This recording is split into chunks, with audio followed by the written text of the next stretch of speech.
मुझे बस ये कहना है कि जो ये नियम लाए हैं इसमें जनरल कैटेगरी को भी ऐड करें। गंगा की कसम, जमुना की कसम, सतलुज का मुहाना बदलेगा, रावी की रवानी बदलेगी, जालिम का जमाना बदलेगा, कुछ हम बदलें कुछ तुम बदलो, ये सारा जमाना बदलेगा।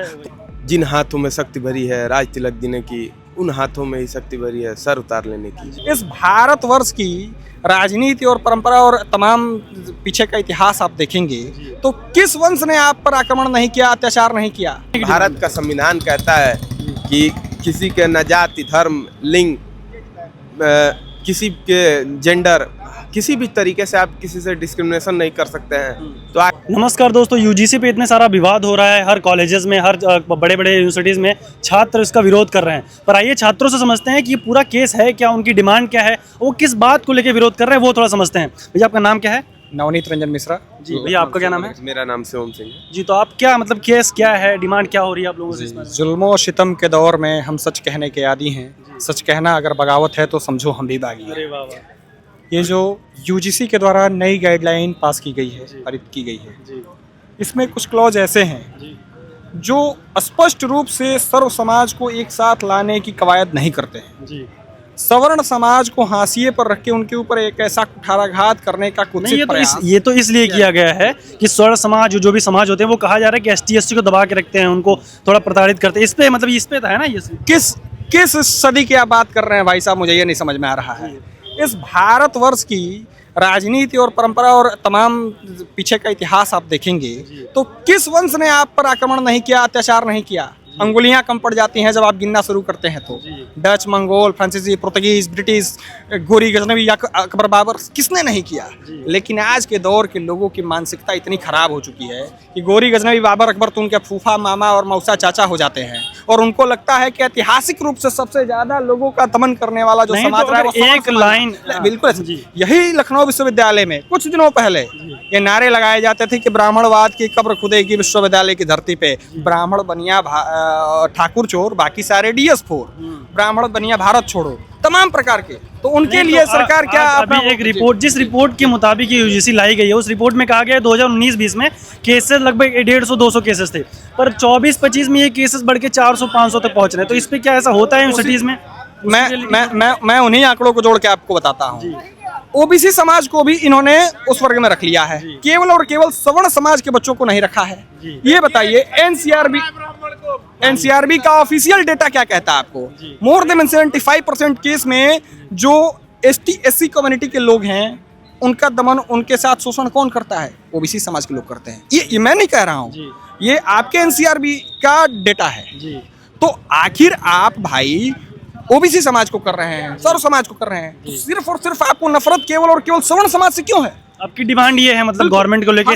हमारी डिमांड यही है कि जो इक्विटी कमेटी बनेगी, इक्विटी कमेटी में ऐसा किया जाए कि सवर्ण समाज के भी प्रतिनिधि को शामिल किया जाए। दूसरा नंबर है कि जैसे सवर्ण समाज के छात्र के ऊपर किसी दलित या ओबीसी बैकग्राउंड का कोई लड़का किसी प्रकार का आक्षेप लगाता है और वह निराधार पाया जाता है, गलत पाया जाता है, तो उस पर कठोर से कठोर दंडात्मक कार्रवाई करने की आवश्यकता पड़े ताकि किसी बिल्कुल जी। एक सवाल और बन रहा है इस पे लेके कि अगर ऐसा किया गया है तो ये है कि स्वर्ण समाज को थोड़ा बीजेपी के अगेंस्ट लाया जा रहा है जिससे बीजेपी के वोट कम हो यूपी में। देखिए, आज नहीं, इतिहास पे आप गौर करिए और राजनीतिक विश्लेषकों की बात मानेंगे या खुद भी अध्ययन करेंगे तो आपको पता लगेगा। जनसंघ के जमाने से और राम जन्मभूमि आंदोलन की बात कर ली जाए, उस समय से सवर्ण समाज एकमात्र कोर वोट रहा है भारतीय जनता पार्टी का। भारतीय जनता पार्टी से बाकी जो जातियां हैं, बाकी जो समाज है, कटता रहता है, बिखरता रहता है, टूटता रहता है, उनको जोड़ने और घटाने की कवायद चलती रहती है। लेकिन सवर्ण समाज, इससे क्या नाराज है छात्र? इस पूछने की बात है। आज पूरे भारत के तमाम विश्वविद्यालय हैं, तमाम महाविद्यालय हैं, तमाम कॉलेज हैं, तमाम अनुषंगिक इकाइयों। कहीं ऐसा तो नहीं ये जो नाराजगी है, ये नाराजगी जो है इस 2027 के चुनाव में देखने को मिल जाए हमें, मतलब भाजपा से ऐसा हो सकता है? देखिए, कहा जाता है गंगा की कसम, जमुना की कसम, सतलुज का मुहाना बदलेगा, रावी की रवानी बदलेगी, जालिम का जमाना बदलेगा, कुछ हम बदलें कुछ तुम बदलो, ये सारा जमाना बदलेगा। तो इंतजार कीजिए। अरे बहुत बहुत बहुत। भैया आप कुछ कहना चाहेंगे इस पे? देखिए, सरकार द्वारा जो नीतियाँ लाई गई हैं, हम पूर्व प्रधानमंत्री चंद्रशेखर जी की बात याद आ जाती है कि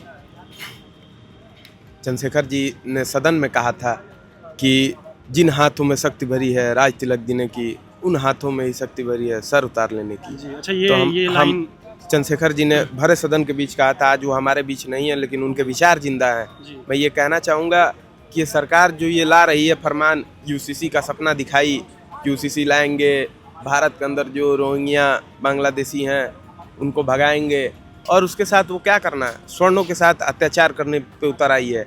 अरे ये मतलब नहीं है कि हमारी संख्या कम है, संख्या हमारी कम है इसका मतलब ये नहीं है कि आप हमको दबा ले जाएंगे। तो ये हम जो यहाँ बात, से ये जो लेके ये कानून जो सड़क आया से है, लेके सड़क से लेके सदन तक, सदन से लेके न्यायालय तक हम लोग, ये जो यूनिवर्सिटी से कानून आया है, ये तो कहा जा रहा है कि रिपोर्ट के मुताबिक आया है कि केसेस बहुत बढ़ रहे हैं, ST/SC पे जो केसेस उस पे कहें आप। मैं आपको बता दूंगा, एक निर्मल तिवारी की कोई तिवारी थे, उनका केस आप सुने होंगे कि 10 साल की जेल में रहे, पूरा 20 साल जेल में थे, हाँ, 20 साल जेल में थे, पूरा परिवार बिखर गया उनका।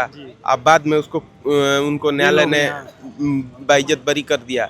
अच्छा ये बताइए, उससे जब मीडिया ने पूछा कि आपको आप क्या चाहिए आपको, तो सीधा कहता है अगला कि हम ये कहते हैं कि हमको हमारी जवानी लौटा दीजिए और हमारे परिवार के जो सदस्य आज नहीं है उनको लौटा दीजिए। क्या कोई भी सरकार, कोई न्यायालय, कोई भी ऐसा व्यक्ति है क्या उसकी मांगों को पूरी कर सकता नहीं, है? तो एक और बात है कि कह रहे हैं कि जो UGC बिल है इसको हटाना चाहिए, लेकिन कुछ लोग कह रहे हैं इसमें कुछ बदलाव हो, जो ST/SC जुड़े हैं मतलब, हाँ, और फिर जो OBC जुड़े हैं उसमें जनरल को भी जोड़ दिया जाए, या क्या डिमांड है, हटाने की डिमांड है, जोड़ने की डिमांड? भारत का संविधान कहता है कि किसी के न जाति, धर्म, लिंग, किसी के जेंडर, किसी भी तरीके से आप किसी से डिस्क्रिमिनेशन नहीं कर सकते हैं। तो आखिर क्यों जो कोर कमेटी बनेगी विश्वविद्यालयों के अंदर, उसमें क्यों स्वर्ण शिक्षकों को नहीं रखा जाएगा? तो आप अगर 2 लाइन में अपनी पूरी बात कहना चाहें बहुत अक्रोश तरीके से, तो क्या कहेंगे? मुझे बस ये कहना है कि जो ये नियम लाए हैं इसमें जनरल कैटेगरी को भी ऐड करें, और जो कोर कमेटी के मेंबर बनेंगे प्रोफेसर, उसमें स्वर्ण समाज के भी लोग अपना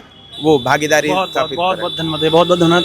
आप लोगों ने सुना, छात्र जो लखनऊ यूनिवर्सिटी के हैं, काफ़ी दिनों से वीडियोस फोटोज आ रही थी, यहाँ पे बहुत ज़्यादा प्रोग्राम हो रहा था, विरोध प्रदर्शन हो रहे थे, उनकी ही जुबान से हम लोगों ने ये कहानी सुनी उनकी, जो उन्होंने जो भी अपनी बात रखी, पक्ष विपक्ष पे जो भी वो कहना चाहते थे सरकार से और लोगों से, उन्होंने अपनी बात रख दी है। अब इसके आगे सरकार क्या कार्रवाई करती है, नियम बदलाव होते हैं या नियम क्या पीछे लिए जाएंगे, आगे लिए जाएंगे, वो सब देखा जाएगा। सोशल मीडिया पर भी काफ़ी ज़्यादा इसके बारे में मतलब छात्रों में, लोगों में भेदभावना आजकल चल रही है। और देखेंगे इस कानून के आने के बाद जातिवादी जो एक भेदभाव होता है ना, बहुत ज़्यादा बढ़ गया है। चाहे आप जनरल कैटेगरी को लेकर ले लीजिए, ST/SC को लेकर ले लीजिए, OBC को लेकर ले लीजिए, इस कानून के आने के बाद ये तो है भेदभावना जो बहुत बड़ी है। छात्र भी उसकी बात कर रहे हैं, उसकी बारे में छात्र भी कह रहे हैं मीडिया से। तो आपको जो आपकी बातें हैं, आपकी जो राय है, वो आप कमेंट में जरूर बताइएगा। बाकी ऐसे ही वीडियोज़ के लिए बने रहें आपकी खबर राजनीति के साथ।